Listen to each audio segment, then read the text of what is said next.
Biz dәл қазір мен екінші залда өткен интернеттегі заманауи технологиялар туралы сессиядан шығып келе жатырмын. Ол жерде Рамблер, Яндекс және Вести телеканалының өкілдері өздерінің пікірлерін айтты. Сол жерде қатысқан қатысушылармен бөлісті. Бұл жерде менің мақсатымда осы қазір интернетте қандай жаңа технологиялар қолданылып жатыр және қай бағытта дамып жатыр, соны білгім келген еді. Соған байланысты өте пайдалы ақпараттар ұсынылды. Енді Яндекс оны көптен бері өзімді қадағалап келе жатқан бір іздеу сайты. Оның енді қолданушыларға деген тиісті ақпарат беру жағы өте көп, пайдалы тұстары.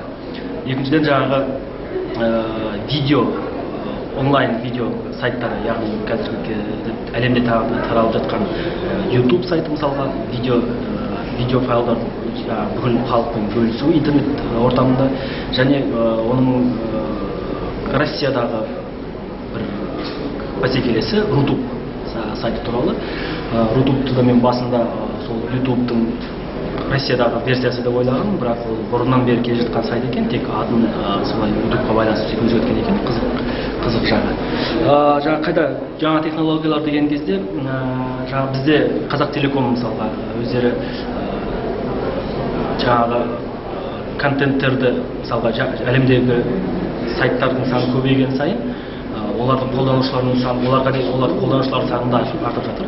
Бұл каналдардың, ол ақпарат алатын каналдардың пробка дейміз ғой, адам көбейген сайын каналдарда ол ақпараттардың бәрін бере алмайды. Сондықтан ол ақпараттардың бәрін осы Қазақстанда бір орталықта өңдеп, одан кейін оны Қазақстан қолданушыларға тарату мәселесін қарастырып жатыр екен. Бұл бағытта да Ресей және Украинаның тәжірибесіне қарап жүзеге асырып жатыр екен.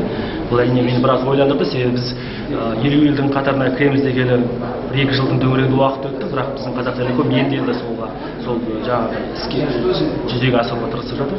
Яғни қалып қойып жатырмыз деген. Яғни біз 50 елдің қатарына қосамыз, әр бағытта, әр салада сол даму стратегиямызды қолға алуымыз керек деп ойлаймын. Сосын мобильдік телефондарда мысалы интернетке шығу тұсында мобильдік телефондарда қаншалықты қолданып келеміз.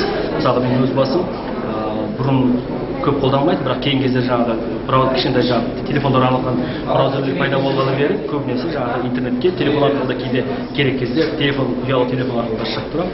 Өте пайдалысы. Осы жайында да біраз ақпараттар айтылды, яғни мобильдік телефондардың интернетке шығу тұсында өте қолданылысы да көбейіп келе жатқандығы, оған деген сұраның да көбейіп жатқандығы туралы ақпарат айтылды. Жалпы конференция бірінші халықаралық конференция болғандықтан өте менің ойымша өте керемет қамтыған, бүкіл тақырыптарды және әртүрлі осы интернетке байланысты әртүрлі мүдделі топтарды да жинай алған осы бір конференцияның тұсында болғандықтан өте сәтті өтіп жатыр. Тек кейбір секцияларға мысалға екіге бөлініп кетеміз, сол жағынан біраз ыңғайсыздық туындырып тұр. Себебі ана секцияға да қатысқым келеді, мына секцияға да қатысқым келеді, әр жерде өзіндік тақырыптар, өзіндік мамандар өздерінің пікірлерін бөлісіп жатыр. Сол жағынан біраз ыңғайсыздықтар туындырып жатыр, бірақ бірінші болғандықтан енді кейбір шикіліктер болып, бірақ өте сәтті өтіп жатыр. Осы да айтарым.